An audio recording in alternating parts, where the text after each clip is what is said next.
We humans are pretty amazing at making sense of the world, right? It's how we built everything from science to philosophy. But here's the crazy part. What if that very strength, our knack for finding patterns, is also our greatest weakness? What if it's the thing that makes us so narrow-minded we walk straight into absolute catastrophes? To really get our heads around this, I want you to play along with me for a second. Let's start with a little story. Just imagine you're a turkey. Yeah, a turkey living on a farm. So, day 1 on the farm, you get fed, you've got shelter, life is good. Day 100, same deal. The farmer brings you food, makes sure you're comfortable. Day 500 rolls around, and you're still getting that 5-star treatment. By day 1001, you're not just a turkey anymore, you're a data scientist. You've got over 1,000 data points, and every single one of them confirms your hypothesis. This farmer guy, he's your best friend, life is amazing, it's predictable, and it's totally safe. Right? And then Thanksgiving Day arrives. And boom, just like that, the turkey's entire reality collapses. It's a pretty grim example, I know, but it perfectly illustrates this incredibly dangerous trap we all fall into, the belief that the past is a reliable map for the future.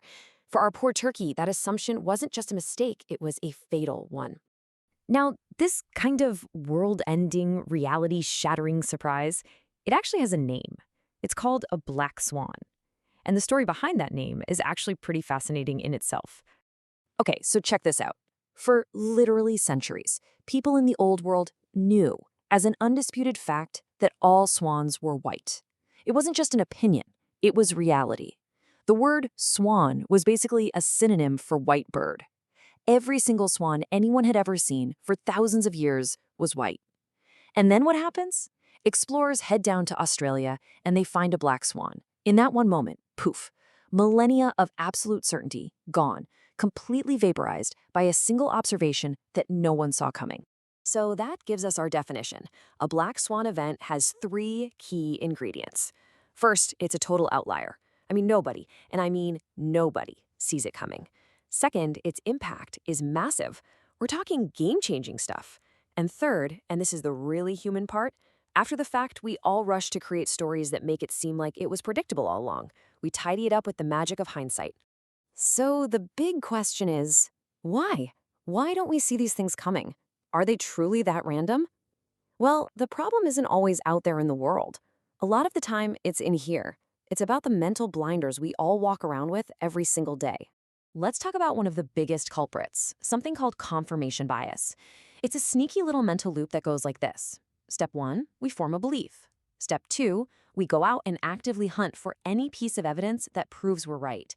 And step 3, this is the really dangerous part, we ignore, dismiss, or even aggressively attack anything that contradicts our belief.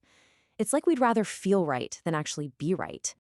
Here's a perfect real-world example. Let's say you are absolutely convinced that climate change is a total myth. Then you watch a documentary that's just packed with scientific evidence arguing that it's real.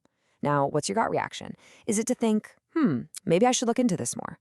Or is it to immediately get online and Google climate change hoax, looking for something that refutes what you just saw? Yeah, that's confirmation bias in action.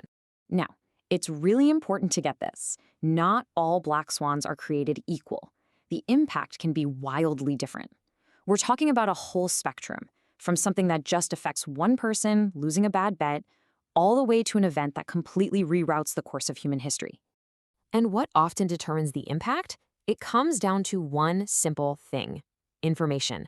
Or, to be more precise, a lack of it. Your ignorance is what makes you vulnerable. Let me tell you about a guy named George, to show you what I mean. So, George is a gambler, and he's done his homework on this racehorse named Rocket. Amazing track record, fantastic jockey, all the data points to a sure thing. So he bets a huge sum of money. The race starts and nothing. Rocket just stands there, won't even leave the gate. For George, this is a shocking, wallet-destroying black swan. But for the horse's owner, it wasn't a surprise at all. He knew the horse had been trained too hard. He had one small, crucial piece of information that George didn't, and that made all the difference. George's story is a personal catastrophe for sure, but sometimes these events happen on a scale that affects every single one of us. Think about this. For centuries, it was an undeniable, rock-solid fact, backed by the church and science, that the Earth was the center of the universe. Everything revolved around us. Then a guy named Copernicus comes along and suggests, actually, guys, I think we're going around the sun. This wasn't just a new fact. It was a societal black swan that shattered the authority of the most powerful institutions on Earth and fundamentally changed our place in the cosmos forever. So all of this brings us to a really crucial lesson about risk, especially when it comes to things like your finances. Focusing only on what you know, on the trends you can see right in front of you, can lead you straight into a disaster. And there's no better example of this than the stock market. I want you to imagine you're an investor back in 1928. You look at the market data from the past 8 years. You see a few little dips, sure, but the overall trend is clear, strong, and going straight up. Every piece of evidence in front of you is screaming one thing: get your money in there now. So you do it. You put your savings in, feeling like a genius. And then 1929 hits. The market completely implodes. The Great Depression begins. That was a black swan that wiped out fortunes overnight. And it happened precisely because everyone was looking at the exact same, very reassuring, and ultimately totally misleading historical data. So what's the big takeaway here? What do we do with this? The real risk isn't just out there in the world, it's in our perspective. When we focus only on what we know, we create the perfect breeding ground for a black swan to come along and wreck everything. The truly powerful tool for dealing with risk is to flip the script. To constantly be asking yourself, what am I missing? What is it that I don't know? Because true knowledge, it's not about how many facts you have memorized. It's about understanding the limits of what you know. So, I'll leave you with one final question to think about. As you go about your life, your career, your investments, what is that one thing that you know for certain? The thing you're absolutely sure of? Now ask yourself, what if that is your Thanksgiving day?